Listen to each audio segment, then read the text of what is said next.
Now, when I later moved back to Australia, it hadn't really started yet in advertising, but influenced by my experience of it in New York and motivated by my good man Wayne Gretzky's quote, I started to perform this very anti-traditional voiceover style.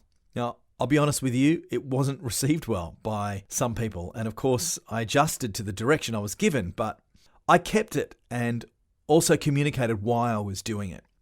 Now, the first producers who started to like what I was doing and started asking for it were, of course, expat writers from the UK and the US, and then the young writers in Sydney.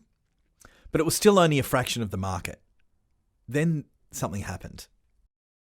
An Aussie TV drama launched and quickly became a smash hit. It was called The Secret Life of Us. It's very big in Australia and also in the UK. The structure of the dialogue included one of the characters narrating in the same kind of way that they did in, shows like Grey's Anatomy or Sex and the City and How I Met Your Mother, a lot of those kind of 90s shows. Anyway, the narration was done mostly by one of the lead characters, and it was this guy, this actor, Samuel Johnson.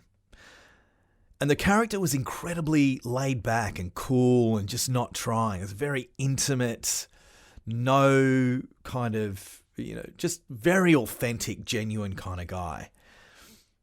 And just a modern sort of salt of the earth, go with the flow kind of feel. And everybody fell in love with it. It was so popular that the actor himself ended up doing voiceovers in that style, and still does, by the way. But it really, if you're in Australia, you know what I'm talking about. You can probably remember when it felt like he was on everything. And it wasn't so much that. It was simply the fact that every time he did do a voiceover, they were asking for that almost identical read. So even though he could probably do, had an enormous range that he could have executed, everyone was asking for this same kind of, Secret Life of Us read from him. And because we recognized it so strong, it was like he was everywhere. But this event really helped fast track the move into the voiceover read style that I had already positioned myself in. Thanks to the wise words of Wayne Gretzky's father, my puck had essentially arrived by accident, really, in this moment. And the demand for a more natural read style quickly infiltrated the market into big brand TV, and then more mainstream, and then years later blended into radio, and now finally corporate stuff. And we're going to look at all those styles as we go.